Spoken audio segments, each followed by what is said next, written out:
नमस्ते विद्यार्थियों, कैसे हैं आप सब। आशा करता हूँ आप लोग सब अच्छे हैं, स्वस्थ हैं। आप लोगों की तैयारी अच्छे से चल रही होगी। आप लोगों ने पिछले जो लेक्चर मैंने दिए थे वो सब आप लोगों ने देखा होगा, समझा होगा। उस पर क्वेश्चंस आप लोगों ने खुद से प्रैक्टिस किए होंगे। तो आज क्या है, हम लोगों का बहुत ही एक इम्पॉर्टेंट टॉपिक है इंट्रोडक्शन पार्ट में, एरर एनालिसिस।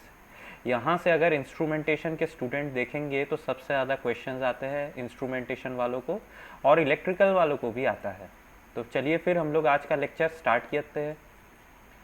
तो सबसे पहले जो यहाँ पे हम एरर से क्या समझते हैं, अगर आप लोग कंट्रोल सिस्टम में भी देखेंगे तो वहाँ पे भी बोडे मैग्नीट्यूड प्लॉट में हम लोग का एरर आता है। सब जगह पे एरर है हम लोगों का, मतलब कम्युनिकेशन में भी एरर है। तो एरर होता क्या है, तो एरर का जो डेफिनेशन होता है वो हमारा क्या होता है, measured value minus true value. ठीक है, तो अब हम लोग देखें, अगर यहाँ पे अगर कोई इंस्ट्रूमेंट है, ठीक है, तो एक हमको वैल्यू पता है। जैसे कि हमें क्या पता है, ट्रू वैल्यू कैसे, अगर सपोज कीजिए कि एक हमारे पास 1 kg का बार है, जो कि स्टैंडर्ड बार आप लोग देखते हैं अवेलेबल रहता है मार्केट में। सब जो भी सब्जी बेचते हैं उनके पास रहता है वो हमारा। अगर 1 kg, उसको अगर मैं ट्रू वैल्यू पकड़ लेता हूँ, तो अगर उस 1 kg के बार को मैं एक दूसरे इंस्ट्रूमेंट में मेजर करूँ, ठीक है, तो वो जो वैल्यू इंडिकेट करेगा उसको हम क्या कहते हैं, मेजर्ड वैल्यू। ठीक है, अगर हम लोग कंट्रोल सिस्टम में भी देखते हैं, बोडे प्लॉट रहता है, वहाँ पे भी अगर हम लोग देखेंगे तो मेजर्ड वैल्यू मतलब क्या होता है, वहाँ पे जो हमारा approximate plot minus exact plot जो रहता है, जो अप्रॉक्सीमेट हम लोग करते हैं माइनस एग्जैक्ट जो बोडे प्लॉट रहता है, उसी को हम एरर तो कहते हैं। ठीक है, जहाँ पे एक कॉर्नर फ्रीक्वेंसी पे -3 dB का एरर रहता है। तो अगर आप लोगों ने कंट्रोल सिस्टम पढ़ा होगा तो आप लोग देखेंगे कि वहाँ पे भी एरर ऐसे ही रहता है। तो एरर कहीं पे भी अगर आप डेफिनेशन लेंगे एरर का, तो एरर मेरा क्या होता है, एम मतलब क्या होता है, मेरा मेजर्ड वैल्यू, और टी मतलब क्या होता है, मेरा ट्रू वैल्यू।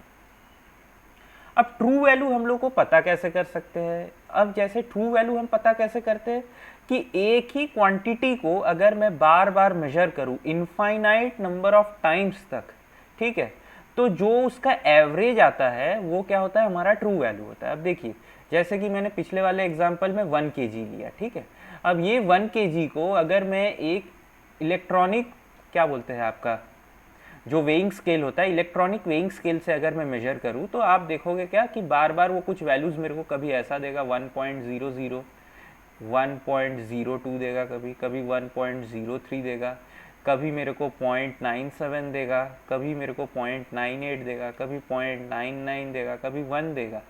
तो ऐसे ही अगर मैं इनफाइनाइट टाइम्स अगर मैं ये रीडिंग लेता हूँ और फिर उसका एवरेज लूँ, ठीक है, तो फिर हमारा जो हमारा एवरेज आता है उसको हम क्या कहते हैं, ट्रू वैल्यू कहते हैं। ठीक है, ये जो ऊपर में डिले है, ठीक है, इसको हम लोग एरर तो जानते ही हैं, लेकिन मेजरमेंट में इसको एब्सोल्यूट स्टैटिक एरर भी कहते हैं। ठीक है, एब्सोल्यूट स्टैटिक एरर मेरा क्या होता है, ए टी माइनस एस।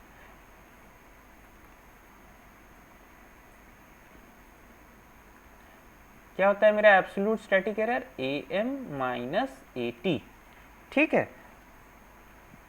अब देखिए कि अगर सपोज कीजिए मेरे को एक रेजिस्टेंस दिया हुआ है, ठीक है, यहाँ पे अगर ये वैल्यू मेरे को ऐसे स्पेसिफाई कर दे ±10 ओम, तो इसका मतलब क्या समझते हैं कि ये जो है ये मेरा क्या है, एवरेज वैल्यू।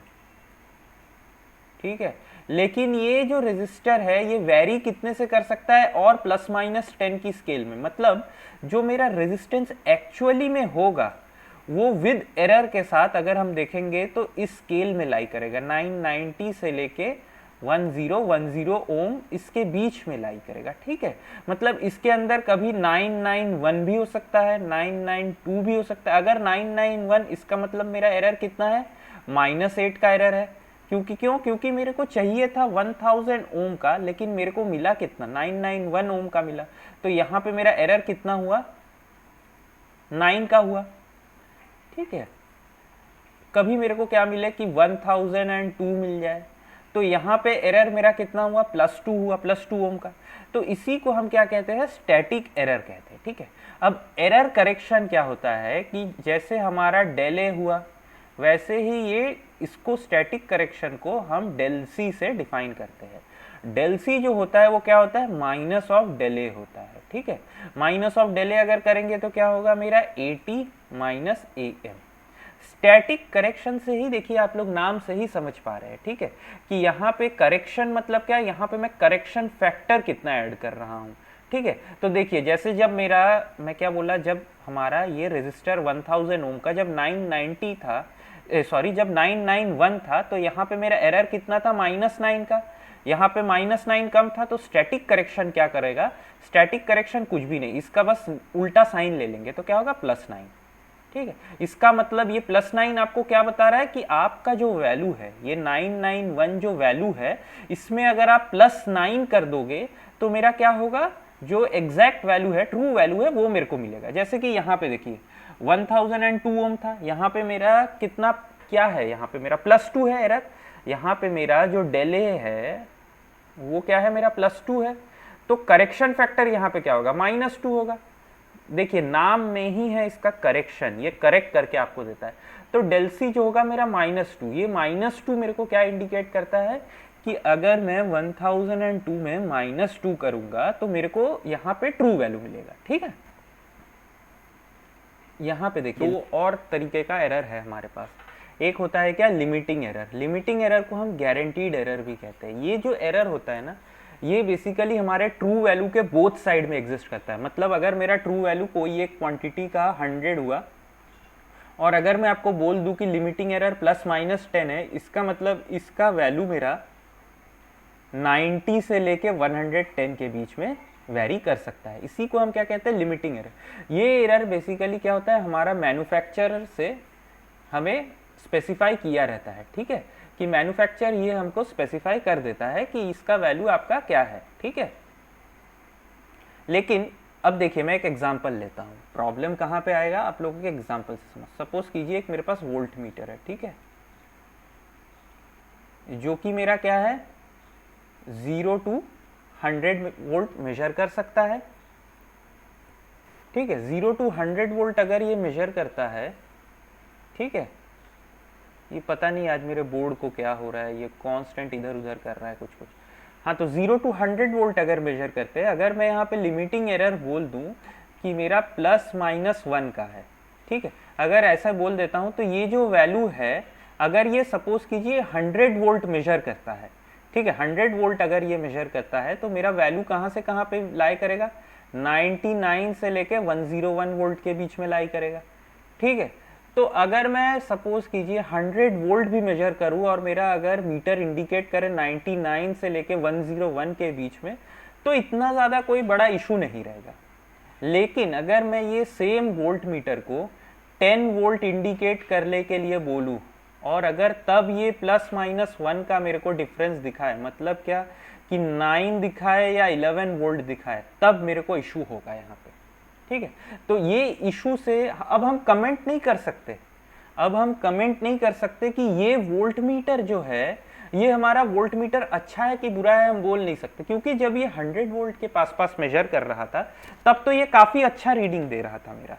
क्यों अच्छा रीडिंग, क्योंकि यहाँ पे हम देख सकते हैं कि ट्रू वैल्यू के कितने पास है।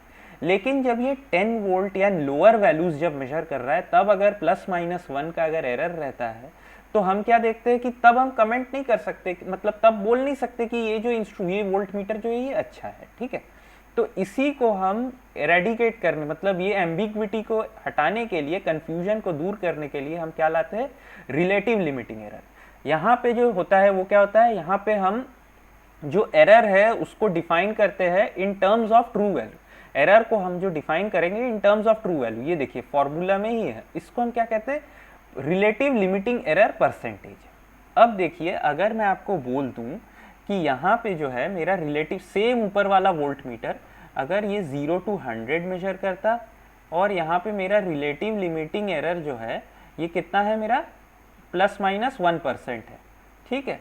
तो अगर ये 100 वोल्ट अगर देखिए ये मेजर करे कभी, तो 100 वोल्ट का 1% कितना होगा, 1 वोल्ट। तो इसका मतलब क्या हुआ, ये हमारा 1 वोल्ट कब वैरी करेगा, जब मेरा मीटर हम रीड कराए कितना 100 वोल्ट तक का। लेकिन अगर मैं इससे 10 वोल्ट भी मेजर करूं तो कितना होगा ये, अब देखिए यहां पे कितना आया, क्या हो रहा है आज बोर्ड में ना कुछ इशू हो रहा है, जहां पे मार्क करना चाह रहा हूं वहां पे नहीं हो रहा है, लगता है चार्ज इसका कम हो गया है। ठीक है, तो देखिए अब यहाँ पे क्या हुआ, अब जब मैं 10 वोल्ट किया तो देखिए क्या आया मेरा 0.1 वोल्ट। अब 0.1 वोल्ट अगर मैं करूं मतलब क्या 9.9 से मिल के हो सकता है कितने तक, 10.1 तक। अब मैं कमेंट करके बोल सकता हूं कि अगर मेरे पास ऐसा कोई वोल्ट मीटर है जिसका कि 0 to 100 तक स्केल रेंज है और जिसमें ±1% का क्या है रिलेटिव लिमिटिंग एरर, तब मैं क्या बोल सकता हूँ कि ये इंस्ट्रूमेंट बहुत ही अच्छा इंस्ट्रूमेंट है। क्यों, क्योंकि जब मैं यहाँ से मैग्नीट्यूड ऑफ 100 में जब मैं मेजर कर रहा था, अगर कोई वोल्टेज जो कि 100 है 100 है, अगर मैं उसको मेजर कर रहा था तो यहाँ पे जो एरर था हमने कितना देखा, +-1 का हो रहा था। लेकिन अगर मैं 10 वोल्ट भी मेजर करूं मैं सेम वोल्ट मीटर से, तो यहाँ पे मेरा एरर कितना होगा, 0.1 वोल्ट होगा। ठीक है, तो ये जो मेरा इंस्ट्रूमेंट है ये मेरा काफी अच्छा इंस्ट्रूमेंट है। मैं कैसे कमेंट कर पाया, कौन से फैक्टर, कौन से टर्म की वजह से, रिलेटिव लिमिटिंग एरर की वजह से। ठीक है, अब देखिए रिलेटिव लिमिटिंग एरर को ना, ये वाले को सपोज कीजिए कि ये मेरा इक्वेशन 1 है और ये मेरा इक्वेशन 2 है। ठीक है, तो देखिए अब मैं क्या लिख सकता हूं कि AM को मैं क्या लिख सकता हूं, AT ± डेल ए। अब देखिए प्लस माइनस डेल ए को मैं यहां से क्या लिखूं, AT कॉमन ले लेता हूं, 1 प्लस ER ले लिया AM को। ठीक है, तो इक्वेशन 1 और इक्वेशन 2 में अगर हम देखते हैं तो क्या देखें कि मैंने जो मेजर्ड वैल्यू है उसको रिलेटिव लिमिटिंग एरर के टर्म्स में भी मैंने क्या किया, एक डिस्क्राइब कर दिया। ठीक है, इक्वेशन 1 और इक्वेशन 2 की मदद से। तो ये फॉर्मूला आप लोग ना याद रखेंगे, ये जो फॉर्मूलेज है ये सब आप लोगों को पता होना चाहिए, याद तो नहीं कहूंगा लेकिन समझ लीजिएगा। ठीक है, अब देखिए यही एक सेम क्वेश्चन है। ठीक है, ये सेम क्वेश्चन है, तो मैं क्या करता हूं, आप लोग वीडियो को पॉज कीजिए और मैं सॉल्व कीजिए, मैं तो आप लोग के लिए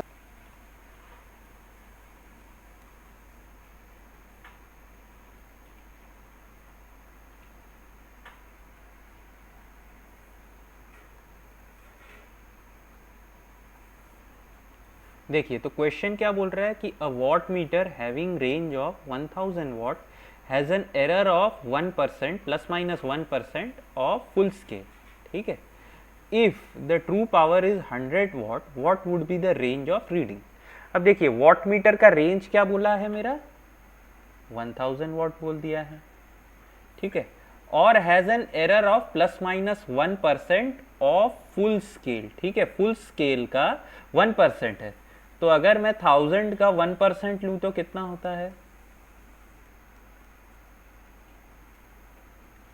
कितना आएगा, 10 वॉट। ठीक है, तो मेरा एरर जो रहेगा वो अगर मैं कोई भी रीडिंग लूं, कोई भी, चाहे अगर मेरा कोई रीडिंग 900 शो करेगा तो वहां पे मेरा कितना होगा, ±10 वॉट का होगा। ठीक है, अगर 100 किया तो वहां पे भी मेरा कितना होगा, ±10 वॉट का होगा। तो ऐसे ही मेरे को पूछा है, अगर मेरा ट्रू पावर 100 वॉट इंडिकेट करे तो इसमें अगर मेरा ट्रू पावर क्या बोल रहा है 100 वॉट हो तो हमारा रेंज ऑफ रीडिंग क्या होगा। तो अगर मेरा ट्रू वैल्यू, अगर मेरा ट्रू पावर 100 वॉट हुआ तो मेरा रेंज ऑफ रीडिंग क्या होगा, फिर 90 से लेके 110 वॉट के बीच में होगा। ठीक है, suppose we have another wattmeter where error is ±1% of true value।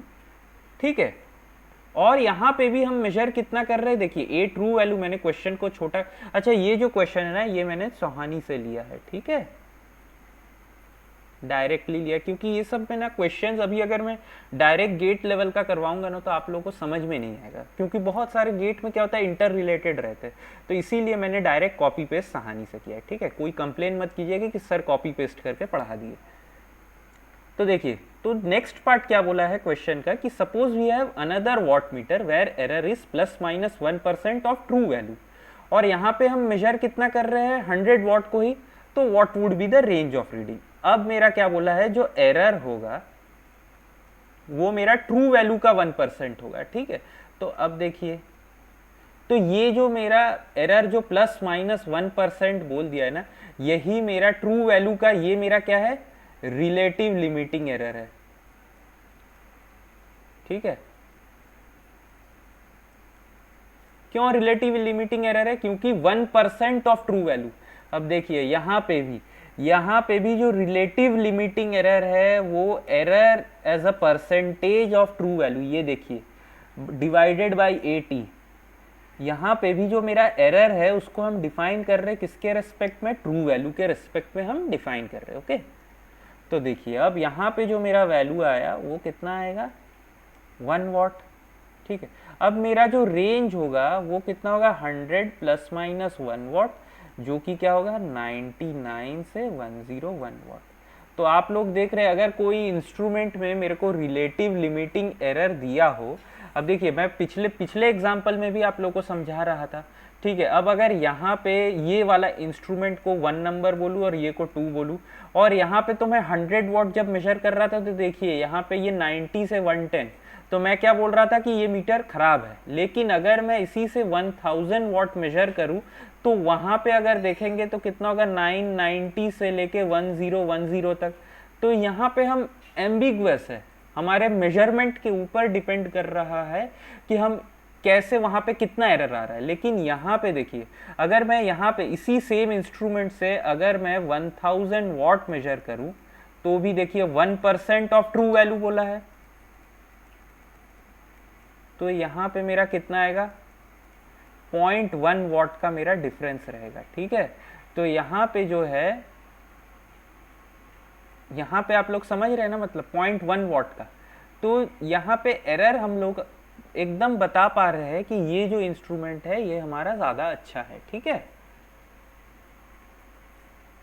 अब देखिए यहाँ पे ना कुछ combinations of quantities with limiting error. तो लिमिटिंग एरर जो है हमारा क्वांटिटीज में कैसे काम करता है, कैसे ऐड होता है, ठीक है। तो ये यहाँ पे हम लोग देखेंगे। अब सपोज कीजिए, सबसे पहले ना हम लोग सम देख लेते हैं, सम ऑफ क्वांटिटी। तो एक कोई क्वांटिटी है x, ठीक है, कैपिटल X है, जिसके की 2 पार्ट है, ठीक है। एक का रिलेटिव एरर है x1, दूसरे का x2, ठीक है। तो ये जो x है इसका रिलेटिव एरर कितना होगा, ये x1 और x2 के रिस्पेक्ट में, यही मैं पूछना चाह रहा हूँ, ठीक है। मतलब क्या कि जो x है वो बेसिकली क्या है, फंक्शन ऑफ x1 है और x2 है। अब मेरे को x1 और x2 का रिलेटिव एरर पता हुआ है अगर, ठीक है, तो परसेंटेज रिलेटिव एरर या नॉर्मल रिलेटिव एरर, अगर रिलेटिव लिमिटिंग एरर मेरे को पता है, तो x का क्या होगा वही मैं पता करना चाह रहा हूँ, ठीक है। तो अगर मैं डिफरेंशिएट करूँ विद रिस्पेक्ट टू x, क्या हुआ मेरा 1 हुआ, इज इक्वल टू ये क्या होगा, dx1 by dx capital X, क्योंकि मैं कैपिटल X के रेस्पेक्ट में डिफरेंशिएट कर रहा हूँ, और ये क्या होगा dx2 बाई कैपिटल dx। अब देखिए ये dx को मैं उधर ले जाता हूँ, तो क्या आएगा मेरा, capital dx is equal to dx1 plus dx2, ठीक है। अब देखिए मैं क्या करता हूँ, both side divide by capital X कर लेता हूँ, ठीक है। तो क्या आया, देखिए dx by capital X is equal to dx1 by capital X plus dx2 by capital X, ठीक है। अब देखिए मैं ये वाले इक्वेशन को ऐसे लिख सकता हूँ क्या, देखिए तो जरा,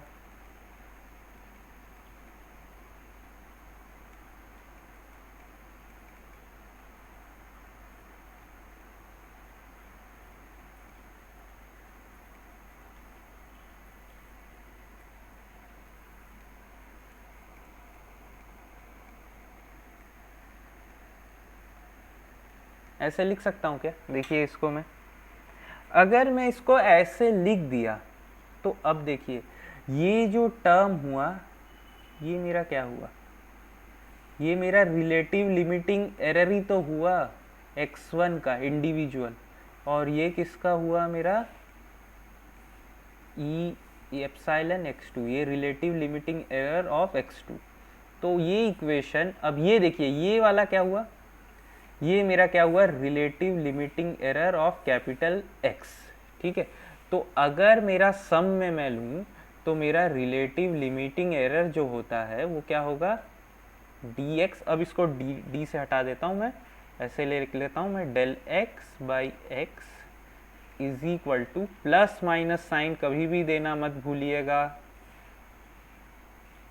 x1 by x ex1 plus x2 by capital X epsilon x2। ठीक है, तो यहाँ पे ये वाला फॉर्मूला आप लोग याद रखेंगे। ठीक है,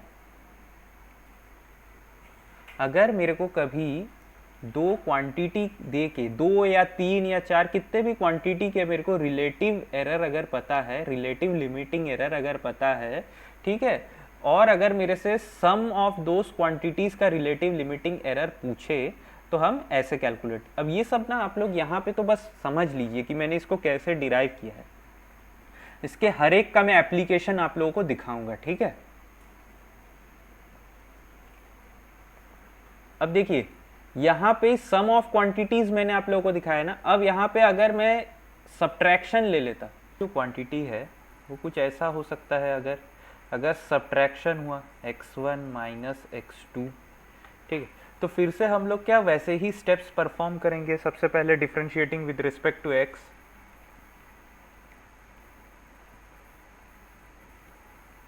minus dx2 by del d capital X, फिर ये कैपिटल D को कॉमन निकाल के उस साइड लेके जाएंगे, तो ये क्या हुआ मेरा,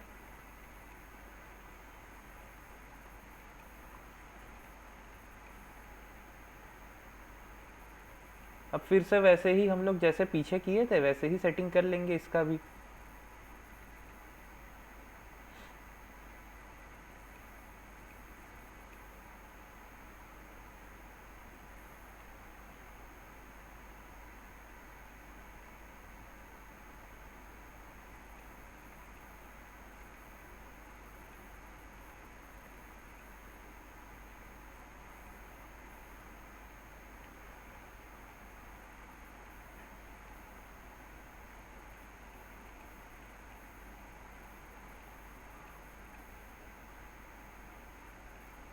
ठीक है, यहाँ तक तो सब कुछ सेम रहा। अब फिर से हम लोग क्या करेंगे कि इसको del x capital X by x लिखेंगे, प्लस माइनस क्या हुआ हमारा, ये फिर से x1 by capital X epsilon x1 plus x2 by capital X epsilon x2। अब आप लोग सोच रहे होंगे कि मैंने यहाँ पे बीच में प्लस क्यों ले लिया, क्यों माइनस नहीं लाया। देखिए एरर जब भी होता है ना, एरर तो हम लोग वर्स्ट केस ले लेते हैं। अब यहाँ पे मैंने वर्स्ट केस कंसीडर करने के लिए क्या किया कि ये वाला जो टर्म था, हमेशा जब भी वर्स्ट केस एरर हमको लेना होता है ना, तो एरर हमेशा ऐड हो जाता है। जब भी एरर में हम लोग क्या करते हैं, वर्स्ट केस लेते हैं। जब भी वर्स्ट केस मतलब क्या कि मैक्सिमम एरर कैसे आएगा, अगर दो क्वांटिटी मेरे को दिया हुआ है तो मैं मैक्सिमम एरर कैसे ला सकता हूँ। ठीक है, वर्स्ट केस, तो वहाँ पे हम क्या करते हैं, ऐड करते हैं। अब ऐसा भी अगर मेरा कोई क्वांटिटी होता x is equal to x1 minus x2 minus x3 plus x4, तो इसके लिए अगर मैं रिलेटिव एरर लिखता तो देखिए कैसे लिखता मैं, del x by x is equal to plus minus x1 by capital X। Capital X क्या करेंगे, ये वाले जो रहेंगे ना, इसमें जो हमारा मेन टर्म रहेगा ना, जैसे x1 हमको कुछ ऐसा दिया रहेगा कि a प्लस माइनस b, तो ये जो प्लस a फिर इसका भी कुछ होगा, ये वाले जो रहेंगे ना हमारा ट्रू, मतलब जो हमारा ट्रू वैल्यू पे जो हमारा जो ट्रू वैल्यू बोल रहा हूँ, जो मेजर्ड वैल्यू पे जो हमारा मीन वैल्यू रहेगा ना, मेजर्ड वैल्यू का जो मीन वैल्यू रहेगा, वही वाले वैल्यूज को लेके हम लोग ऐड करेंगे। जब हम लोग क्वेश्चन सॉल्व करेंगे ना, तब आप लोगों को ये बहुत अच्छे से समझ में आ जाएगा। ठीक है, तो देखिए अब यहाँ पे क्या लिखूंगा,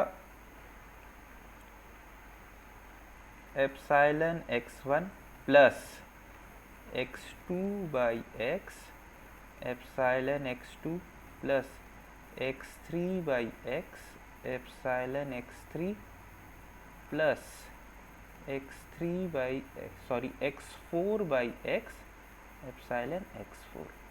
ठीक है, तो यहाँ पे जब भी वर्स्ट केस हमारा आ जाता है, वर्स्ट केस हमको चाहिए होता है, तो हम हमेशा इररेस्पेक्टिव ऑफ साइन हम क्या करते हैं, हमेशा ऐड ही करते हैं। ठीक है, तो ये सब जो चीजें हैं ना, ये आप लोग थोड़ा सा मतलब नोट करके रखिएगा। ठीक है,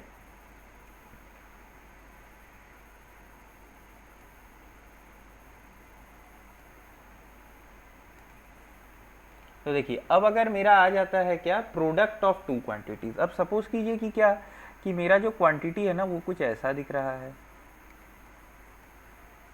अब हम क्या करें, दोनों तरफ अगर मैं इसको सॉल्व करना चाहूं तो मैं क्या करता हूं, दोनों तरफ लॉग ले लेता हूं। तो अगर लॉग ले लूं तो ये क्या आया, log x is equal to log a b. ये क्या होता है मेरा, log a plus log B.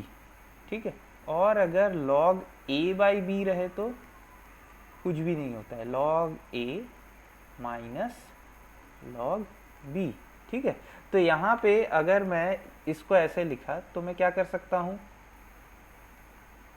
देखिए log of x1 plus log of x2।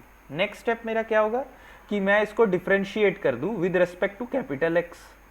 तो ये क्या होगा, 1 by x is equal to 1 by x1 into d x1 by capital d x plus 1 by x2 d x2 by capital d x. अब फिर से मैं क्या करूंगा, ये कैपिटल डी एक्स को मैं इस साइड लेके आऊंगा।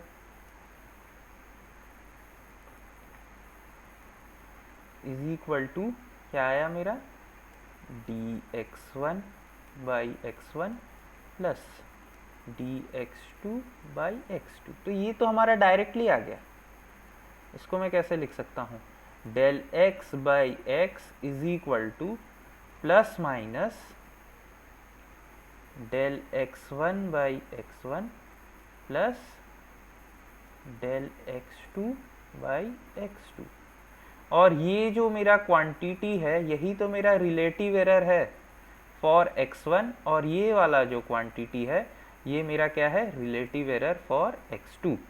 ठीक है, तो ये हमारा जो, अगर कोई दो क्वांटिटी प्रोडक्ट रहे तो प्रोडक्ट का जो रिलेटिव एरर रहेगा वो डायरेक्टली एडिशन रहेगा दोनों रिलेटिव एरर के। ठीक है, तो ये यहाँ पे आप लोग हमेशा प्लस माइनस साइन देना याद रखिएगा। ठीक है, अब देखिए पावर भी हो सकता है जैसे हमने किया। तो देखिए यहाँ पे अगर मेरा पावर कुछ ऐसे दिखे, कैसे कि x is equal to x1 to the power n dot x2 to the power m। ठीक है, तो फिर से मैं क्या करूँ, फिर से मैं लॉग लेता हूँ। अब देखिए लॉग अगर मेरा हो a to the power b तो ये क्या होता है, b लॉग a। ठीक है, तो अगर मैं फिर से लॉग बोथ साइड लूँ तो देखिए क्या होगा, log x is equal to n log x1। यहाँ पे मैं साइमल्टेनियसली ये वाला प्रॉपर्टी और मल्टीप्लिकेशन वाला प्रॉपर्टी अप्लाई कर रहा हूँ। ठीक है, ये वाला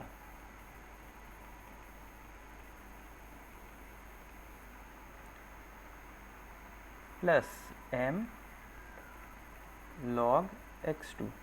अब फिर से मैं क्या करता हूँ, differentiating with respect to capital X।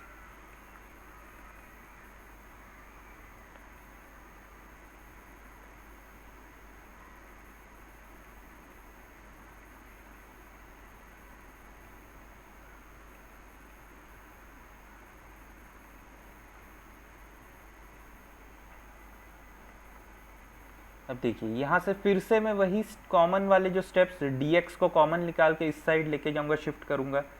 तो ये dx by x is equal to क्या आया, n dx1 by x1 plus m dx2 by x2। ये तो फिर से वही आ गया जैसे हमको चाहिए।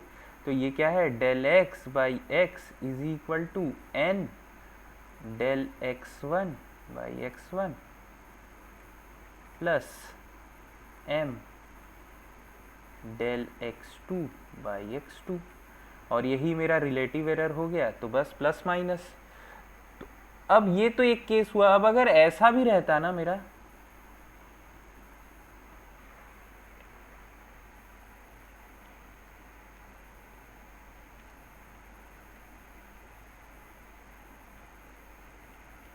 तो भी अगर मेरा होता, अगर तो भी आप लोग कैलकुलेट करोगे ना, तो वर्स्ट केस के लिए यहाँ पे जो माइनस आता, यहाँ पे ये वाला माइनस के लिए क्या होता, अगर मैं यहीं पे इसको एक्सटेंड करूँ डायरेक्टली इसको, तो यहाँ पे देखिए ये स्टेप से अगर मैं लेता ना, नहीं यहाँ नहीं, सॉरी, ये वाले स्टेप से अगर मैं लूँ इसको, तो देखिए यहाँ पे क्या होता मेरा कि डेल एक्स ऐसे दिखता, देखिए is equal to n d x one by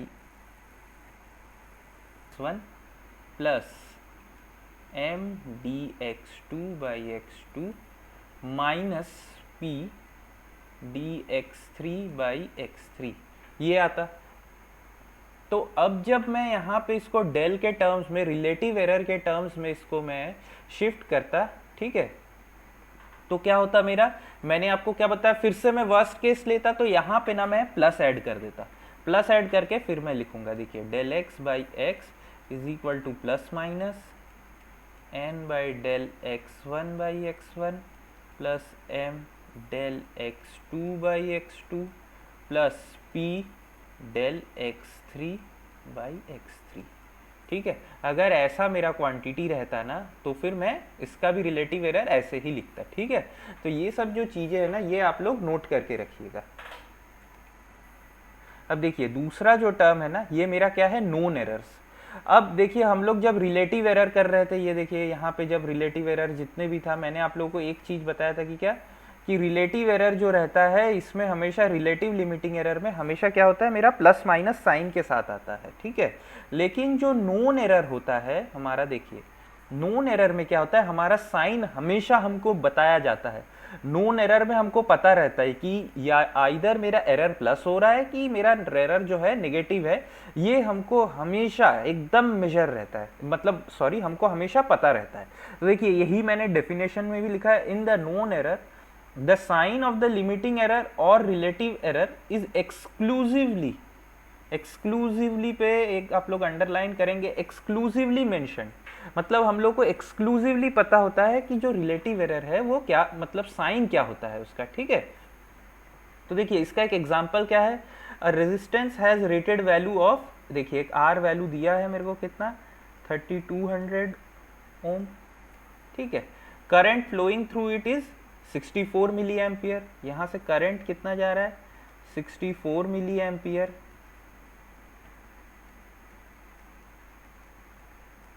ठीक है, compute the power loss in resistor, तो पावर लॉस पूछ रहा है, तो पावर इन रेजिस्टर क्या होता है हमको पता है, आई स्क्वायर आर। तो हम इसको कर लेंगे फिर, 64 into 10 to the power minus 3 का होल स्क्वायर इंटू 3200, ये सॉल्व करेंगे कितना आता है, एक बार मैं कैलकुलेटर में देख लेता हूँ इसको। तो ये जो आया, ये मेरा क्या आया, 13.1 वॉट आया। ठीक है, answer. Compute the power. It was later found that resistance of resistor was 0.2% greater than the specified resistance. ठीक है, and the ammeter reads 0.75% more than the true current. Later found that the resistance of the resistor was 0.2% greater than the specified resistance. तो अब देखिए यहाँ पे हमको क्या बोल रहा है कि हमारा जो रेजिस्टेंस था, मतलब क्या कि डेल आर बाई आर जो था वो क्या है मेरा, 0.2% ग्रेटर, ग्रेटर मतलब क्या, प्लस, तो 0.2 था। और हमें क्या बोला है, एंड द एमीटर रीड्स 0.75% मोर, तो करंट भी जो मेरा था डेल आई बाई आई, वो भी मेरा क्या है, 0.75% बोला है। ठीक है, अब पूछा है डिटरमाइन द नोन एरर। अब अगर मेरे को नोन एरर फाइंड करना है, नोन एरर इन पावर होना चाहिए था यहाँ पे। ठीक है, अगर नोन एरर इन पावर, तो पावर मेरे को क्या पता होता है कि आई स्क्वायर आर। अब अगर मैं जैसे आप लोगों को पीछे दिखाया, देखिए यहाँ पे एक साथ ये पावर ऑफ क्वांटिटीज अगर मैं करूँ तो ये क्या होगा, del p by p is equal to, ये क्या होगा, प्लस माइनस, तो नहीं सॉरी प्लस माइनस अब नहीं लगेगा, बिल्कुल भी प्लस माइनस नहीं लगेगा क्योंकि ये नोन एरर है, ठीक है। तो यहाँ पे नोन एरर होने की वजह से ये क्या होगा, ये देखिए अब ये क्या होगा, two del I by I plus del are by r. तो अब जब मैं इसको लिखूंगा तो two del I by I कितना है, 0.75, मतलब क्या 1.5 प्लस 0.2, तो ये मेरा क्या आ गया 1.7%, ठीक है। अब यहाँ पे जो है ना, कभी भी आप लोग यहाँ पे ना प्लस माइनस नहीं लिखेंगे नोन एरर के टाइम में, ठीक है। ऐसे नोन एरर से कभी क्वेश्चंस आए नहीं है, लेकिन फिर भी आप लोगों को पता होना चाहिए कि नोन एरर क्या है, ठीक है। अब देखिए जो ग्रॉस एरर, यहाँ पे हम लोगों का जो एरर रहता है, यहाँ पे जो हमारा एरर है वो बेसिकली तीन तरह के होते हैं, तीन तरह में हम उसको क्लासीफाई कर सकते हैं। पहला जो है ग्रॉस एरर, दूसरा है सिस्टमैटिक एरर, तीसरा जो है हमारा क्या है, रैंडम एरर। तो ग्रॉस एरर जो होता है, ये जो भी हमारे एरर्स है ये हमारा क्या होता है, ह्यूमन मिस्टेक की वजह से आते हैं, human mistake during performing the experiment, ठीक है। तो जो भी हमारे मिस्टेक, जब हम एक्सपेरिमेंट परफॉर्म करने के दौरान जो भी एरर हम लोगों से इनकॉर्पोरेट होता है उसको हम किसके अंडर में डालते हैं, ग्रॉस एरर के अंडर में, ठीक है। तो हम इसको अवॉइड कैसे करें, तो हम सबसे पहला जो अवॉइड कर सकते हैं कैसे, कि हम मल्टीपल रीडिंग लें। मल्टीपल रीडिंग लेने से क्या होगा, अगर मेरा कोई एक रीडिंग में एरर आए तो पॉसिबिलिटी होगा कि दूसरा टाइम जब मैं उसी सेम एक्सपेरिमेंट को परफॉर्म करूं तो क्या हो, मेरा वो वाला एरर मेरे से कमिट ना हो, तो इसीलिए मल्टीपल रीडिंग ले। और दूसरा जो है हमारा, जब हम रीडिंग ले तो हम क्या करें कि बहुत केयर बरते, कि वहाँ पे हम लोग बहुत ही बारीकी बरते कि हमारा जो रीडिंग है वो सही तरीके से आए, ठीक है। अब देखिए सिस्टमैटिक एरर पे आते हैं। तो सिस्टमैटिक एरर में क्या होता है, तीन तरीके में इसको और सिस्टमैटिक एरर को क्लासिफाई किया जाता है। इसमें क्या क्या होता है, इंस्ट्रूमेंटल एरर, एनवायरमेंटल एरर और ऑब्जर्वेशनल एरर। तो जो इंस्ट्रूमेंटल एरर होता है, इसमें क्या होता है कि मेरा जो इंस्ट्रूमेंट में ही डायरेक्ट मैन्युफैक्चरिंग डिफेक्ट हो, ठीक है। जब मेरा इंस्ट्रूमेंट मैन्युफैक्चर होके आया है, एक बैच ऑफ इंस्ट्रूमेंट जब मैन्युफैक्चर हुआ था प्लांट में, तब उसी में डिफेक्ट हो। दूसरा क्या हो कि मैं इंस्ट्रूमेंट को मिसयूज करूं। अब जैसे कि मेरा क्या हो, मेरा वोल्ट मीटर है, ठीक है। अब मैं वोल्ट मीटर को क्या करूं कि ज़्यादा हाई रेट, अगर मेरा वोल्ट मीटर जिस रेटिंग पे दिया हुआ है मैं उस रेटिंग से या तो उसको ज़्यादा पे यूज़ करूं या तो उस पर कम पे यूज़ करूं, तो क्या होगा, वहाँ पे मेरा एरर होगा, ठीक है। और तीसरा जो होता है, जो कि सबसे ज़्यादा इंपॉर्टेंट है, वो क्या होता है, मेरा लोडिंग इफेक्ट। अब लोडिंग इफेक्ट आप लोगों को तो पता ही होता होगा क्या होता है, और अगर नहीं भी पता है ना, तो मैं ये लोडिंग इफेक्ट को ना, अभी के लिए तो आप लोग इसको सिर्फ एक नाम के हिसाब से जान लीजिए कि लोडिंग इफेक्ट इंस्ट्रूमेंटल एरर के अंदर आता है। और अगर आपको नहीं पता है तो जब मैं ब्रिज सर्किट पढ़ाऊंगा तब मैं वहां पे बहुत अच्छे से लोडिंग इफेक्ट बताने वाला हूँ, ठीक है। अब देखिए जो एनवायरमेंटल एरर है, ये क्या होता है कि जैसे हमारा इंस्ट्रूमेंट हुआ वो खुले में ही पड़ा रहता है साल दर साल, तो वहाँ पे क्या होता है कि जैसे मॉइस्चर है, हमारा एम्बियंट टेम्परेचर, हीट, डस्ट, ये सब की वजह से क्या होता है कि इंस्ट्रूमेंट में ना काफ़ी ज़्यादा, मतलब हम लोगों का क्या होता है, प्रॉब्लम होता है। वहाँ पे फ्रिक्शंस जनरेट होने लग जाते हैं पार्ट्स में, मूविंग पार्ट में। तो इस वजह से क्या होता है कि वेर एंड टेयर होता है, वेर एंड टेयर की वजह से क्या होता है, एरर एक जनरेट होता है। और एक तीसरे तरीके का क्या होता है, ऑब्जर्वेशनल एरर। यहाँ पे जो होता है ऑब्जर्वेशनल एरर, आप लोगों ने सुना होगा पैरेलैक्स के बारे में। पैरेलैक्स मतलब क्या होता है कि अगर मैं रीडिंग लूँ, सपोज कीजिए कि मेरा ये एक स्केल है कोई भी इंस्ट्रूमेंट का ऐसे, ठीक है, और अगर मैं रीडिंग, मेरा जो निडल है वो कुछ यहाँ पे ऐसे हो, यहाँ पे ऐसा कुछ रीड कर रहा है, ठीक है, और मेरा आई का पोजीशन, ये मेरा आई है सपोज कीजिए, ठीक है, ये मेरा आई है। तो देखिए यहाँ पे जो मेरा आई पोजीशन है, पैरेलैक्स क्या बोलता है, ये वाला एरर हमको अगर रिड्यूस करना है ना, तो अगर मेरा आई का पोजीशन ऐसा है ना, तो यहाँ पे एक एंगल बनेगा जिसकी वजह से ना मेरे को जो ये नीडल है वो कुछ यहाँ पे ऐसे दिखना स्टार्ट करेगा। अगर मैं ऐसे देखूँ यहाँ से, ठीक है, तो यहाँ से मेरे को दिखेगा, तो ओरिजिनल रीडिंग तो मेरा यहाँ पर है, लेकिन मेरा आई का पोजीशन यहाँ होने की वजह से, टिल्टेड होने की वजह से क्या हुआ, मेरे को रीडिंग थोड़ा सा जो है इधर साइड में दिखेगा। तो इसी को अवॉइड करने के लिए हम क्या करते हैं, हमारा जो आई का पोजीशन होना चाहिए हमेशा निडल के एकदम मतलब पैरेलल पे होना चाहिए, मतलब आई पोजीशन मेरा यहाँ पे हो, ठीक है। तो इसी को क्या कहते हैं हम लोग, पैरेलैक्स एरर। तो हमेशा हम लोग क्या है कि आई पोजीशन ऐसे तो मेंटेन नहीं कर पाते, तो इस वजह से क्या होता है, कुछ एरर हम लोगों को मिलता है जब हम लोग रीडिंग को कैलकुलेट करते हैं। तो इसी को क्या कहते हैं हम, पैरेलैक्स एरर। और तीसरा जो कैटेगरी है वो क्या होता है, रैंडम एरर। अब रैंडम एरर क्या होता है कि जब भी हम कोई भी एक्सपेरिमेंट परफॉर्म करें, चाहे हम कितना भी केयर ले ले कि एक्सपेरिमेंट के दौरान कि कुछ भी एरर ना आए, फिर भी हम देखेंगे क्या कि बहुत ही एकदम मतलब कम से कम एरर होता ही है। कोई भी रीडिंग अगर लेते हैं तो देखेंगे हम क्या कि बहुत ही मतलब वहां पे वेरिएशंस होते ही है। अब ये वेरिएशन किसी भी कारणों से हो सकता है, एन नंबर ऑफ फैक्टर्स की वजह से हो सकता है। इसी को हम क्या कहते हैं, रैंडम एरर कहते हैं, ठीक है।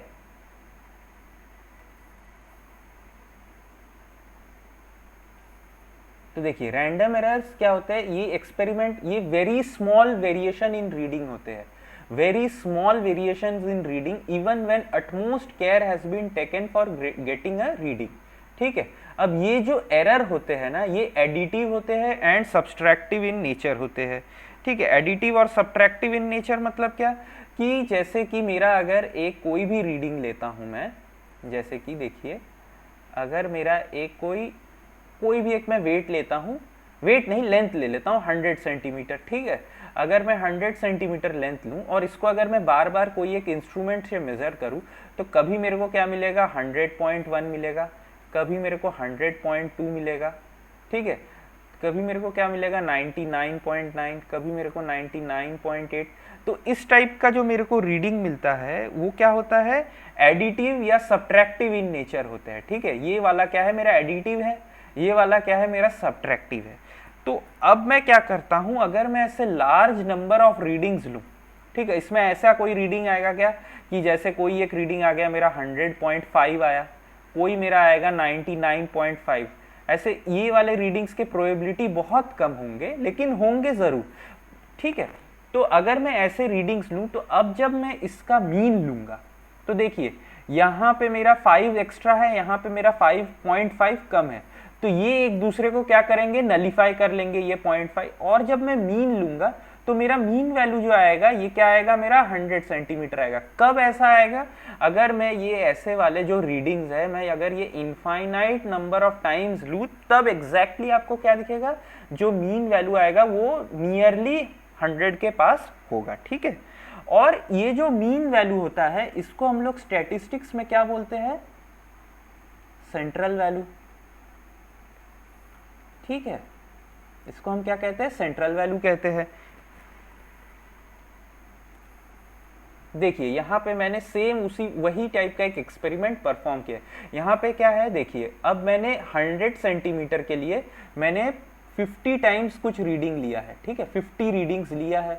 एक सपोज कीजिए मेरे पास 100 सेंटीमीटर का क्या था, एक रॉड था, मैंने उसको क्या किया, एक कोई भी इंस्ट्रूमेंट से मेजर किया, 50 टाइम्स मेजर किया, तो वहां पे 99.7 एक बार आया, 99.8 रीडिंग 4 टाइम्स आया, 99.9 12 टाइम्स। ऐसे ही क्या हुए, मैंने सारे जो भी मेरे रीडिंग्स आए, जो कि मेरे मेजरमेंट थे और उसके रिस्पेक्टिव कितने बार आए, वो मैंने यहाँ पे रिकॉर्ड कर लिया।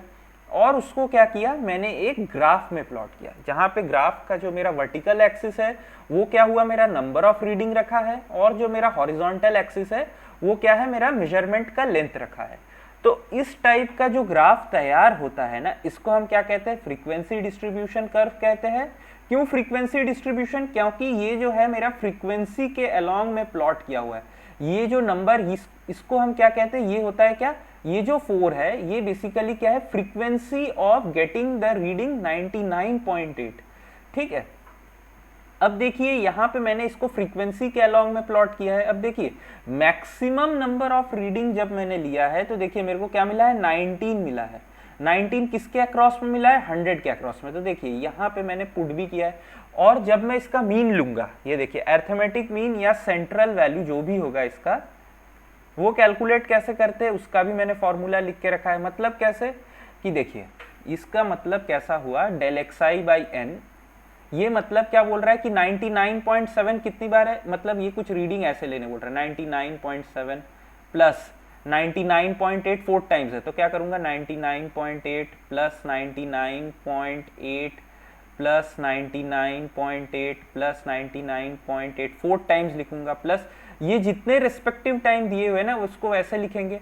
अब अगर मैं इसको शॉर्ट फॉर्म में लिखना चाहूँ तो शॉर्ट फॉर्म में मैं कैसे लिखूंगा इसको, देखिए अगर मैं इस सेम चीज को लिखूं ये फ्रीक्वेंसी के टर्म में तो क्या लिखूंगा, ये देखिए ऐसे लिख लूंगा,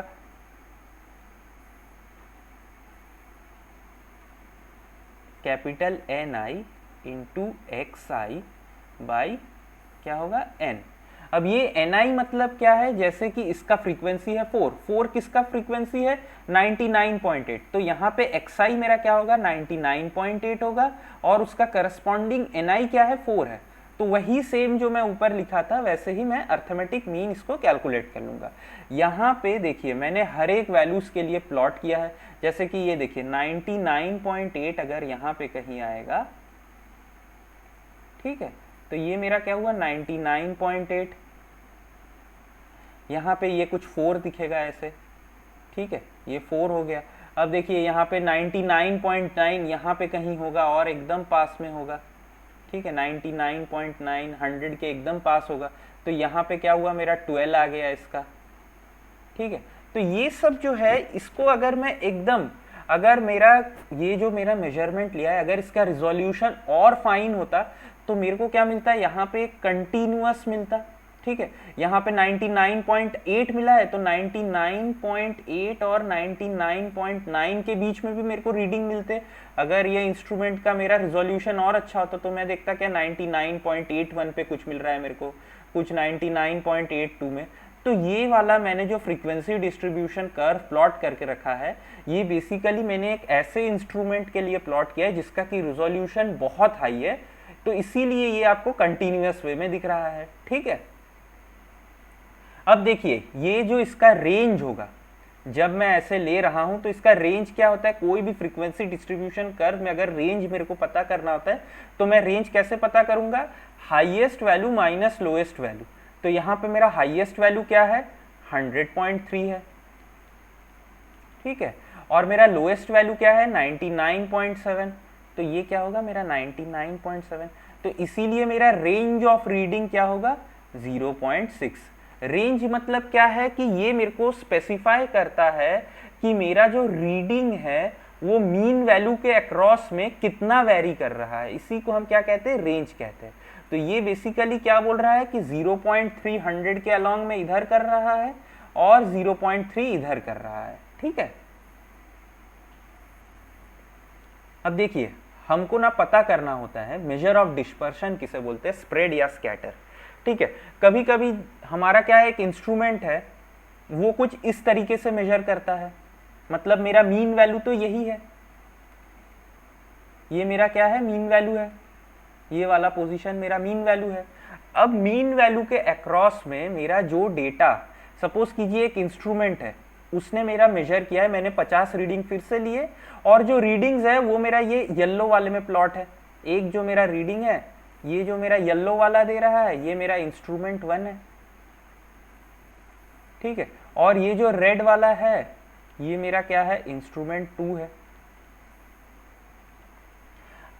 अब मेरे को एक बात बताइए आप लोग, इंस्ट्रूमेंट 1 और इंस्ट्रूमेंट 2 में दोनों में प्रिसाइज इंस्ट्रूमेंट कौन सा है, प्रिसीशन के अगर मैं इसमें जाऊं, प्रिसीशन और रिपीटेबिलिटी। रिपीटेबिलिटी मतलब क्या होता है कि प्रिसीशन का ही मेरे को क्या बताता है, वो कैरेक्टरिस्टिक्स की कितना प्रिसाइज है, वही मेरे को क्या होता है, सॉरी मतलब मैं क्या बोल रहा हूँ कि रिलायबिलिटी का जो रिलायबिलिटी डिफाइन होता है किससे, प्रिसीशन से। जो इंस्ट्रूमेंट बहुत हैवी प्रिसाइज है उसका मतलब क्या है, वो इंस्ट्रूमेंट बहुत अच्छा रिलायबल है। रिलायबल मतलब क्या है, रिप्रोड्यूसिबल है, ठीक है। तो यहाँ पे मेरे को आप लोग एक बात बताइए, इंस्ट्रूमेंट 1 ज़्यादा प्रिसाइज है कि इंस्ट्रूमेंट 2 ज़्यादा प्रिसाइज है?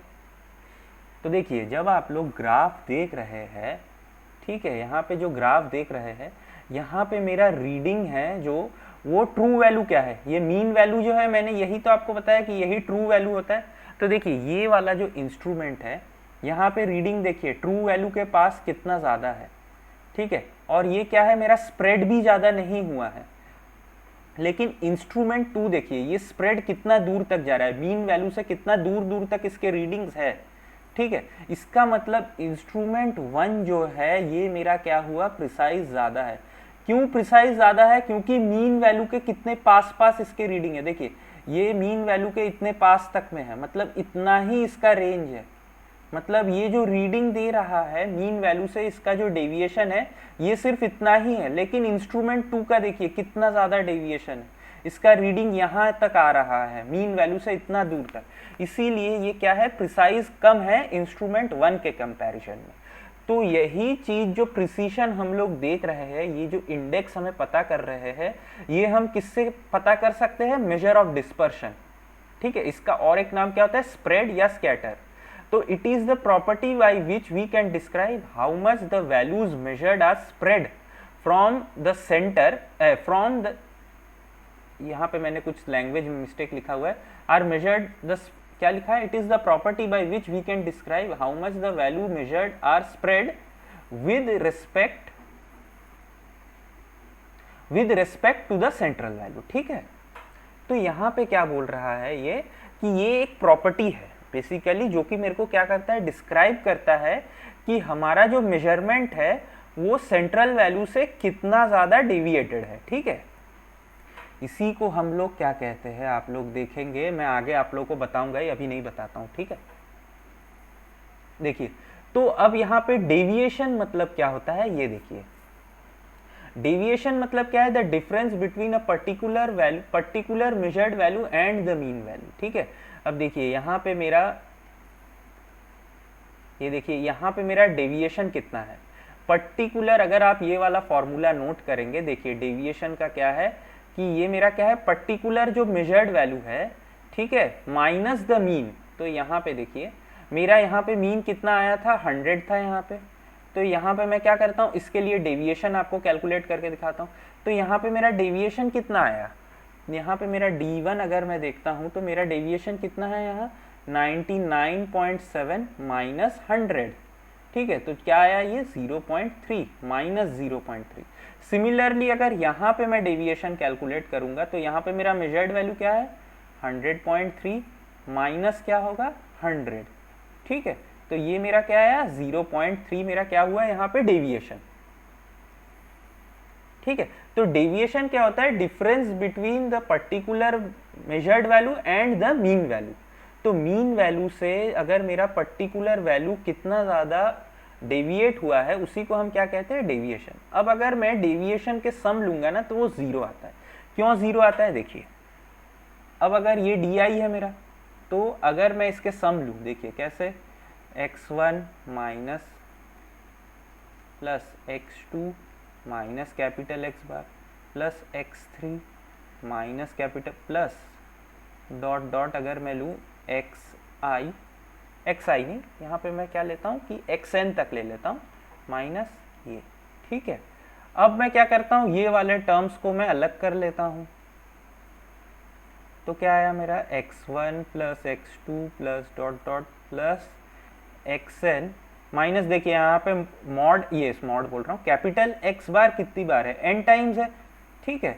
तो माइनस क्या होगा, n कैपिटल X बार, ठीक है। अब देखिए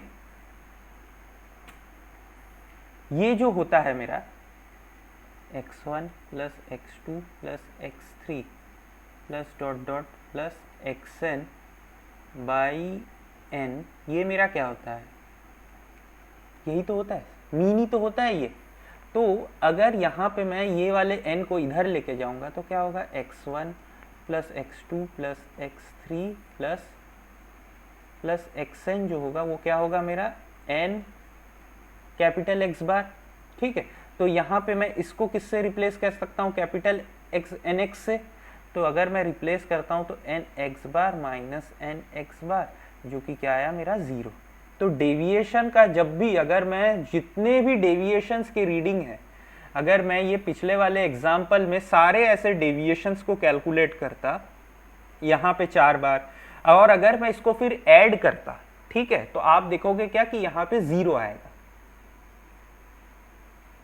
ठीक है, अब एक होता है क्या, एवरेज डेविएशन। एवरेज डेविएशन में क्या होता है, यही जो हमने पिछले में लिया था, ये जो D1 D2 DI, ये सब हम कैलकुलेट करेंगे, लेकिन कैलकुलेट करने के बाद सिर्फ इसका मैग्नीट्यूड लेंगे। मैग्नीट्यूड क्यों लेंगे, क्योंकि अगर मैं यहाँ पे फिर से बिना मैग्नीट्यूड ले लूंगा तो ये क्या होगा, मेरा 0 हो जाएगा। ठीक है, तो इसीलिए हम क्या करते हैं कि यहाँ पे हम इन सब का सिर्फ मैग्नीट्यूड लेंगे और फिर उसका मीन लेंगे। तो वो जो मेरा मीन आया उसको हम क्या कहते हैं, एवरेज डेविएशन कहते हैं। ठीक है, तो फॉर हाईली प्रिसाइज इंस्ट्रूमेंट ये जो मेरा एवरेज डेविएशन आएगा ये बहुत ही कम आएगा। ठीक है,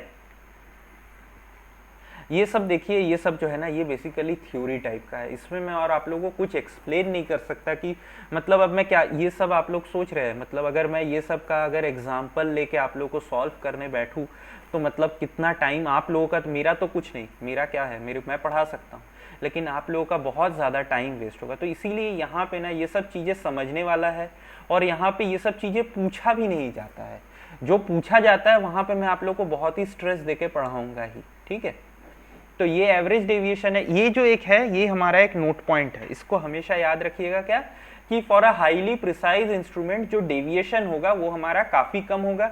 डेविएशन तो कम होगा ही, जो पीछे हमने देखा जो स्प्रेड ऑफ डेटा है, ये स्प्रेड ऑफ डेटा मतलब क्या, ये जो है रेंज जिसको मैं कह रहा था, ये जो स्प्रेड ऑफ डेटा है ये भी क्या होगा, स्प्रेड ऑफ डेटा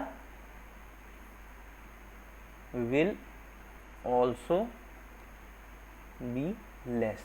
ठीक है, देखिए अब मैं जो ये स्प्रेड ऑफ डेटा ये सब कह रहा था ना, कि मैं कैसे प्रिसाइज, ये सब मेजर ऑफ डिस्पर्शन, ये कैसे स्प्रेड स्केटर, ये जो मैंने यहाँ पे डेविएशन निकाला, एवरेज डेविएशन निकाला, ये सब मैं किसको कैलकुलेट करने के लिए निकाल रहा था पता है आपको, स्टैंडर्ड डिविएशन को निकालने के लिए अब कर रहा था, कि कोई भी अगर मेरा एक हिस्टोग्राम है, ठीक है, उसका स्टैंडर्ड डेविएशन क्या होता है। देखिए स्टैंडर्ड डेविएशन मतलब क्या होता है, root mean square, root mean square. अब जब मैं इसको लिखूंगा ना तो आप लोग देखिएगा कि मैं इसको क्या करता हूँ, उल्टा लिखता हूँ, हमेशा उल्टा। अब देखिए ये जो D1 D2 DN ये क्या है, मेरा जो डिविएशंस थे, ठीक है, उसी को मैंने लिया है। तो देखिए सबसे पहला RMS में मैंने क्या बोला, उल्टा लिखा है, तो सबसे पहला मेरा क्या होता है, स्क्वायर होता है। तो देखिए मैंने इसीलिए हर एक डेविएशन टर्म में क्या किया है, स्क्वायर लिया है। देखिए स्क्वायर स्क्वायर, यहाँ पे स्क्वायर, फिर क्या आता है, देखिए मीन, देखिए फिर मैंने क्या लिया है, मीन, ये मीन, और लास्ट में क्या आता है, रूट, तो ये देखिए रूट। तो ये मेरा क्या है, स्टैंडर्ड डिविएशन होता है किसका, एक मेरा हिस्टोग्राम के लिए मैं ऐसे कैलकुलेट करता हूं, कब, जब मेरा n ग्रेटर देन 20 हो। देखिए जो पिछला वाला मेरा एग्जाम्पल था, यहाँ पे मैंने नंबर ऑफ रीडिंग्स यहाँ पे मैंने कितने लिए थे, 50 लिए थे। ठीक है, तो अगर मेरा ऐसा ही कोई केस रहे जहां पे मेरा क्या हो, नंबर ऑफ रीडिंग अगर ग्रेटर देन 20 रहे, तो मेरा फॉर्मूला जो होता है स्टैंडर्ड डिविएशन निकालने का ये होता है, और अगर लेस देन 20 रहे तो मेरा क्या होता है, नीचे n-1 आ जाता है। ठीक है, इसी को क्या कहते हैं, स्टैंडर्ड डिविएशन। अब आप लोग बोलोगे कि मैं स्टैंडर्ड डिविएशन समझाया क्यों नहीं। स्टैंडर्ड डिविएशन मतलब क्या होता है, जितना मैंने आप लोगों को बताया कि ये रेंज, ठीक है, ये सब रेंज और ये स्कैटर, ये प्रिसीशन, ये सिर्फ एक ही टर्म में डिफाइन हो जाता है, कितना, स्टैंडर्ड डिविएशन से। ठीक है, स्टैंडर्ड डिविएशन मेरा इसी पूरा जो मैंने इतना देर आप लोगों को पूरा ये जो इतने सारे थ्योरी बताए, डेविएशन क्या होता है, रेंज क्या होता है, ये सब क्या है, अगर मेरे को सिर्फ एक स्टैंडर्ड डिविएशन बोल देना तो मैं समझ जाऊंगा कि इसका मतलब क्या है। जिस भी इंस्ट्रूमेंट का एरर मतलब मेजर करते टाइम एरर का स्टैंडर्ड डेविएशन जितना कम उतना अच्छा प्रिसाइज। ठीक है, मैं फिर से एक बार रिपीट करता हूँ, कोई भी डिवाइस में, ठीक है, जब मेजरमेंट लूँ उसका एरर का स्टैंडर्ड डेविएशन जितना कम होगा उतना ही वो डिवाइस क्या होता है, हमारा प्रिसाइज होता है उतना ही अच्छा होता है। ठीक है, अब देखिए वेरिएंस क्या होता है। वेरिएंस क्या होता है हमको पता है, स्टैंडर्ड डेविएशन का स्क्वायर होता है। अच्छा मैं एक बात बताना भूल गया, स्टैंडर्ड डेविएशन को हमेशा हम लोग स्टैटिस्टिक्स में सिग्मा से डिफाइन करते हैं। ठीक है, और वेरिएंस जो होता है वो क्या होता है मेरा, स्टैंडर्ड डेविएशन का स्क्वायर। तो देखिए यहाँ पे मेरा क्या था, रूट मीन स्क्वायर, तो अब स्क्वायर कर दिया तो क्या होगा, सिर्फ मीन स्क्वायर होगा। ठीक है, तो ये मेरा क्या होता है, मीन स्क्वायर का जो होता है उसी को हम क्या कहते हैं, वेरिएंस कहते हैं। तो अब जो है मेरा, अगर देखिए अगर n, फिर से वही कहानी है यहाँ पे भी, अगर n ग्रेटर देन 20 है तो डिनोमिनेटर में n आएगा, और अगर n लेस देन 19 है तो डिनोमिनेटर में n-1 आएगा। ठीक है,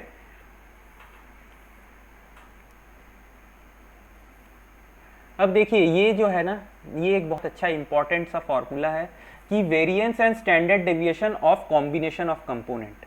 अगर मेरे को कोई भी एक मतलब क्या है, स्टैंडर्ड डेविएशन या वेरिएंस एक इंस्ट्रूमेंट के दिए हुए हैं, ठीक है, और उससे फिर मेरे को क्या पूछता है, कॉम्बिनेशन ऑफ स्टैंडर्ड डेविएशन और वेरिएंस पूछे अगर मेरे को, इंडिविजुअल स्टैंडर्ड डेविएशन और वेरिएंस देखिए, मतलब क्या, सपोज कीजिए कि मेरे को ये क्वांटिटी x का वेरिएंस या स्टैंडर्ड डेविएशन निकालना है, जब ये x जो है डिपेंड किस पे करता है, x1 x2 ऐसे n नंबर ऑफ वेरिएबल्स पे परे, जो कि क्या हो, इंडिपेंडेंट वेरिएबल्स हो। ठीक है, तो मैं क्या कर सकता हूँ, ये जो x है इसका मैं क्या कर सकता हूँ, स्टैंडर्ड डेविएशन और वेरिएंस कैलकुलेट कर सकता हूँ with the help of individual ये स्टैंडर्ड डेविएशन और वेरिएंस है। ठीक है, तो देखिए वेरिएंस के लिए जो मेरा फॉर्मूला होता है वो क्या होता है कि मैं यहाँ पे ये जो होगा, ये कोई एक फंक्शन होगा, तो मैं ये क्या करता हूँ, ये फंक्शन को पार्शियल डेरिवेटिव ले लेता हूँ रेस्पेक्ट टू किससे, जितने भी इंडिपेंडेंट वेरिएबल है उसके रेस्पेक्ट में मैं एक एक बार करके यहाँ पे पार्शियल डिफ्रेंसिएशन परफॉर्म कर लेता हूँ। फिर क्या करता हूँ, मैं उनका स्क्वायर लेके जो उनके वेरिएंस होते हैं उसका भी मैं रेस्पेक्टिव स्क्वायर ले लेता हूँ। सॉरी यहाँ पे ये मैंने यहाँ पे लगता है यहाँ पे गलत लिख लिया है।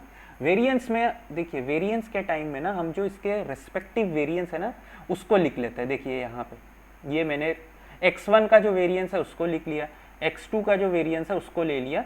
तो ये जो इक्वेशन है मेरा, ठीक है, इससे अगर आप लोगों को अभी ये समझ में ना आए ना, क्योंकि ये सब मैथमेटिक्स है, अब मैं इसमें आप लोगों को कैसे समझा सकता हूँ, तो मैं आप लोगों को जब एग्जाम्पल इसके ऊपर करवाऊंगा ना तब आप लोगों को बहुत अच्छे से समझ में आएगा कि ये हो क्या रहा है यहाँ पे। ठीक है, तो अभी देखिए अगर मैं वेरिएंस कैलकुलेट करूँ ये x का, ठीक है, जो कि डिपेंड किस पे करे, ये x1 x2 xn independent variables पे, तो मेरा अगर मैं वेरिएंस निकालूँ किसका, ये फंक्शन x का, ठीक है, तो कैसे निकालूंगा मैं, partial differentiation of x with respect to x1 का square into variance of x1 plus जितने भी ऐसे कंपोनेंट है ना उसको मैं सब ऐसे लिख लूंगा। तो फिर इसको सॉल्व करूंगा तो मेरा क्या आएगा, वेरिएंस ऑफ x। अगर सेम मेरे को क्या करना हो, स्टैंडर्ड डेविएशन करना हो, तो यहाँ पे भी मेरा सेम होता है। ठीक है, लेकिन यहाँ पे डिफरेंस देखिए, यहाँ पे मेरा स्टैंडर्ड डेविएशन का स्क्वायर आ जाता है। ये चीज हमेशा याद रखिए, एक तो स्क्वायर करता हूं मैं यहाँ पे, और एक क्या होता है यहाँ पे अंडर रूट लग जाता है। ऐसे ही क्या होता है, एक और टर्म होता है जैसे variance of standard deviation, propagation of uncertainty. ठीक है, एक प्रोपोगेशन ऑफ अनसर्टेनिटी होता है और एक क्या होता है, प्रोबेबल एरर ऑफ कॉम्बिनेशन। ठीक है, तो ये भी जो है ये किसको फॉलो करता है, मेरा जो स्टैंडर्ड डेविएशन का इक्वेशन है ना, ये भी सेम उसी को फॉलो करता है। ठीक है, तो ये जो थ्योरी मैंने आप लोगों को समझा है ना, आप लोगों को शायद अभी तो कुछ भी मतलब मेरे को लग रहा है कि मतलब लग रहा होगा कि मैंने बस यहाँ पे आप लोगों को एक इक्वेशन पढ़ा दिया, तो ऐसा नहीं है। आप लोग बस ये इक्वेशन में ना केयर कीजिएगा कि चेंजेस कहाँ कहाँ है। ठीक है, जब मैं एग्जाम्पल सॉल्व करूंगा ना तो आप लोगों को एकदम अच्छे से आ जाएगा समझ में कि हो क्या रहा है। ठीक है, देखिए यहाँ पे मैंने एक एग्जाम्पल इसीलिए ले लिया है, मुझे नहीं पता था कि मैंने ये एग्जाम्पल लिख के रखा है। तो देखिए यहाँ पे देखिए मैंने क्या किया है, एक एग्जाम्पल आप लोगों के लिए ले लिया है जिससे कि आप लोगों को समझ में आ जाए। तो क्या एग्जाम्पल में है, current in parallel branches is given by I1 is equal to इतना and I2 is equal to इतना determine the value of I is equal to I one plus I two. तो मेरे को बेसिकली पूछ क्या रहा है कि ये करंट का एडिशन कितना होगा, considering the error in I one and I two as limiting error, पहला केस, और दूसरा केस क्या बोल रहा है, considering the error as standard deviation. ठीक है, तो चलिए फिर पहला केस स्टार्ट करते हैं। तो पहला केस में हमको क्या बोला है कि केस वन में कि ये जो आई वन दिया हुआ है कहाँ पे 100 प्लस माइनस 2 एम्पियर, और क्या दिया हुआ है I two is equal to 200 plus minus 5 ampere.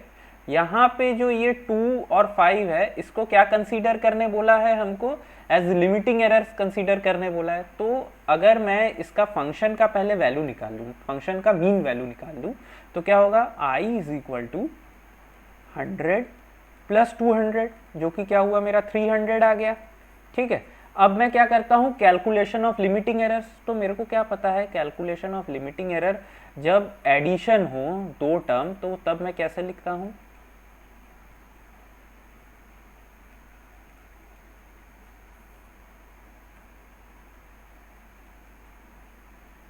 कैसे लिखता हूँ मैं, I one by I into del I one by I one plus I two by I into del I two by I two.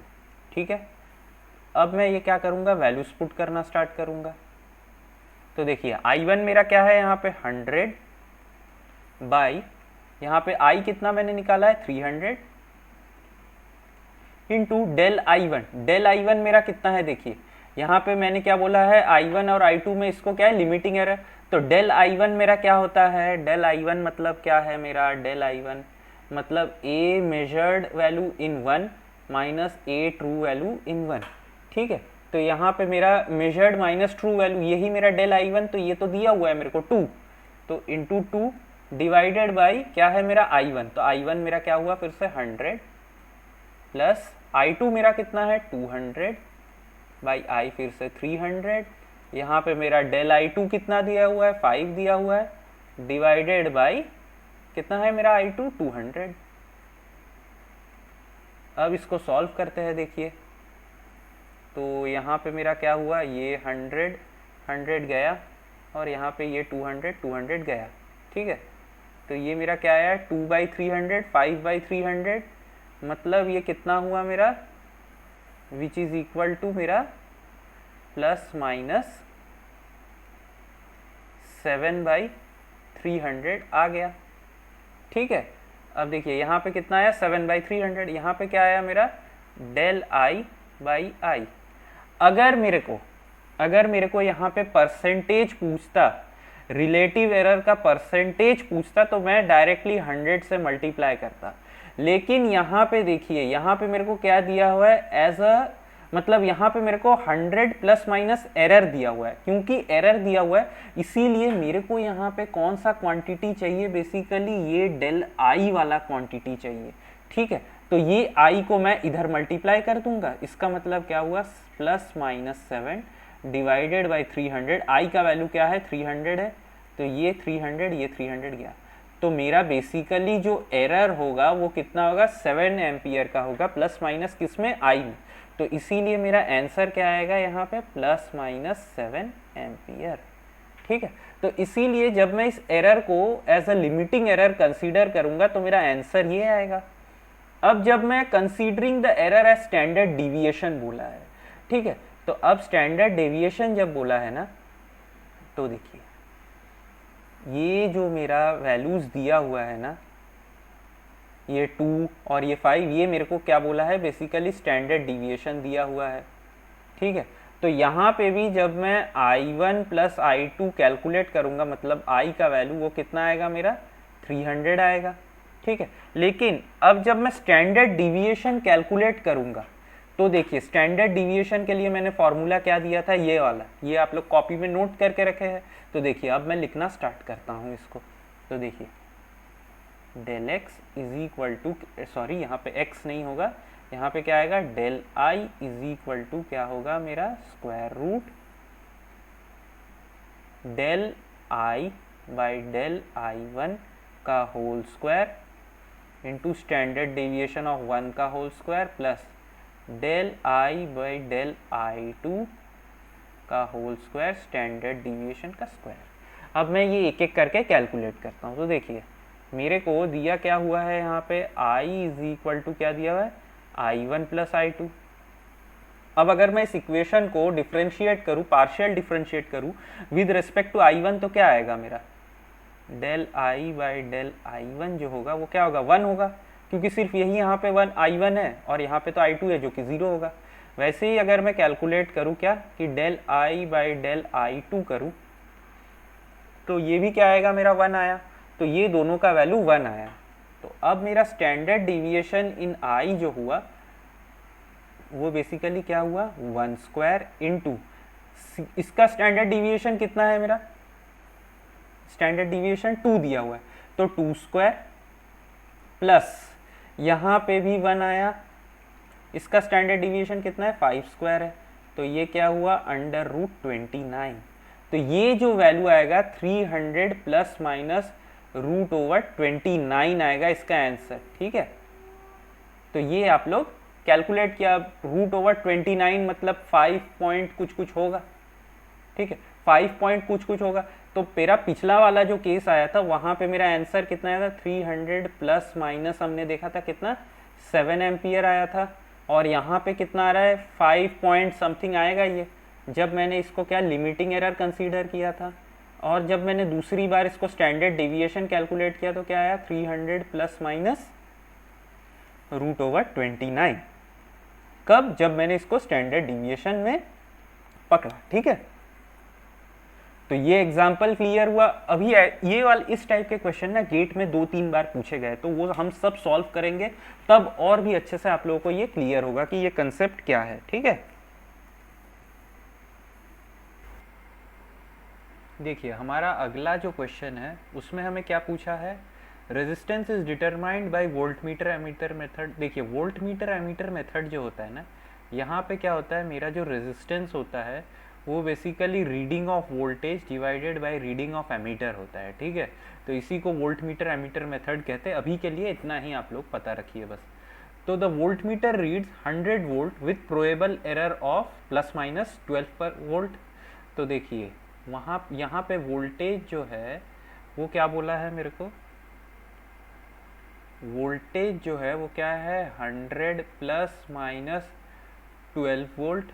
ठीक है, ये जो volt ये 12 plus minus जो 12 वोल्ट है ये प्रोबेबल एरर है। ठीक है, और एमीटर जो है ये मेरे को कितना दिया हुआ है 10 प्लस माइनस 2 एम्पियर। अब देखिए मैंने आप लोगों को पिछले वाले फॉर्मूले में बताया था कि जो प्रोबेबल एरर ऑफ कॉम्बिनेशन होता है वो भी हमारा क्या स्टैंडर्ड डेविएशन की तरह ही रहता है, उसका फॉर्मूला भी।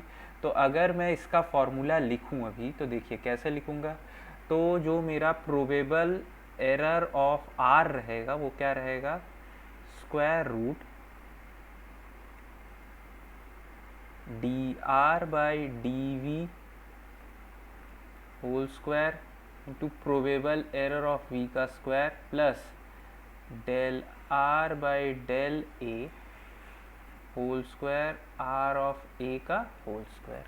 तो अब मैं क्या करता हूँ ये सारे टर्म्स कैलकुलेट कर लेता हूँ। तो सबसे पहले क्या करता हूँ del are by del v calculate करता हूँ। तो del are by del v मेरा क्या होता है, देखिए ये क्या होगा मेरा 1/a आ जाएगा।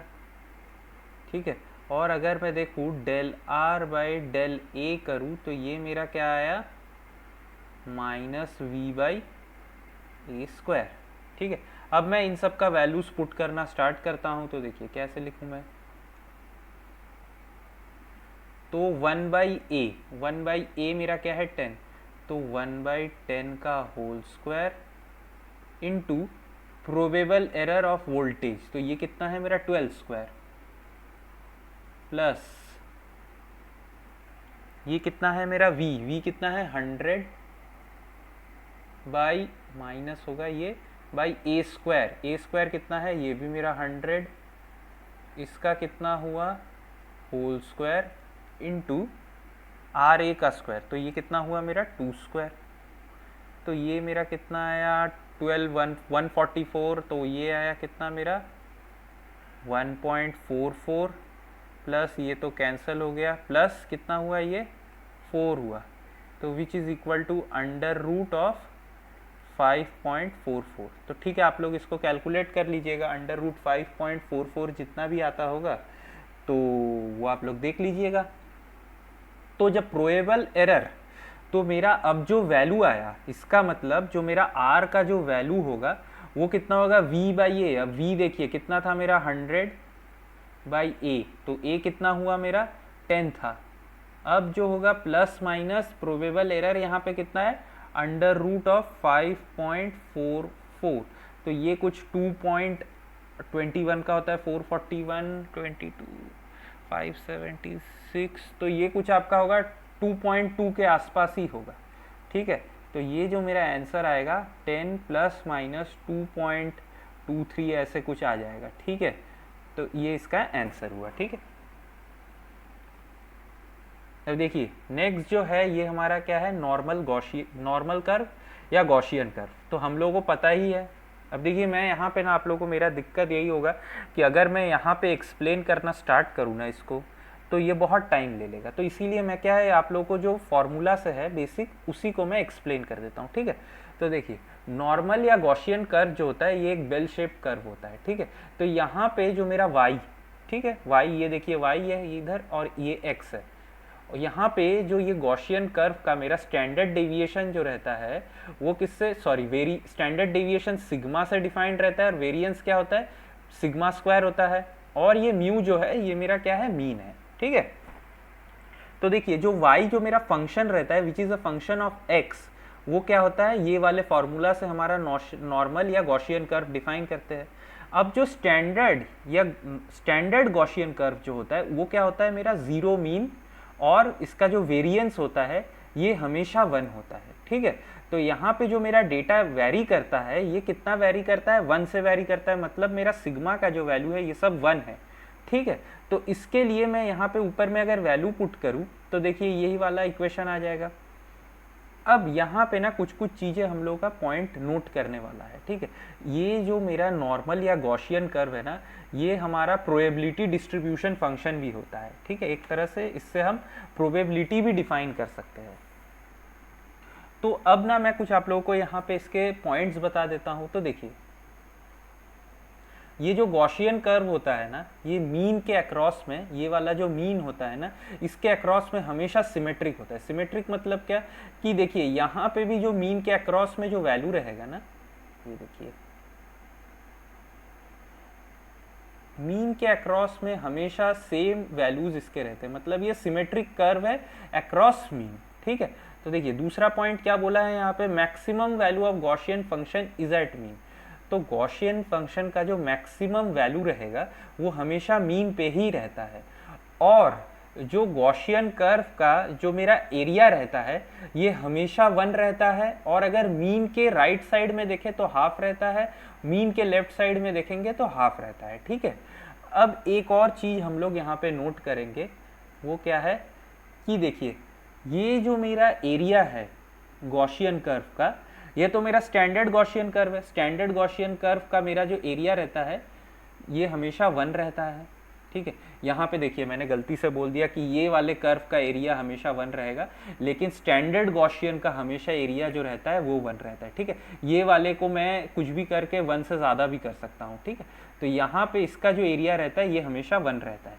तो यहाँ पे मीन से अगर मैं इस साइड जाऊँ तो इसका एरिया, ये वाला फुल जो रीजन है मेरा, ये जो रीजन है ये हाफ रहता है इसका एरिया, और अगर मैं ये साइड आऊं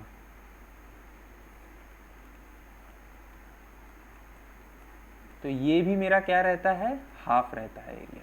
ठीक है, अब यहाँ पे एक और पॉइंट मैं आप लोगों को बताता हूँ। ये वाला देखिए जो एरिया रहता है ना,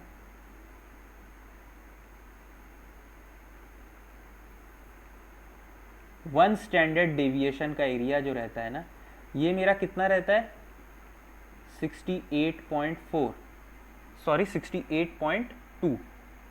ठीक है, 68,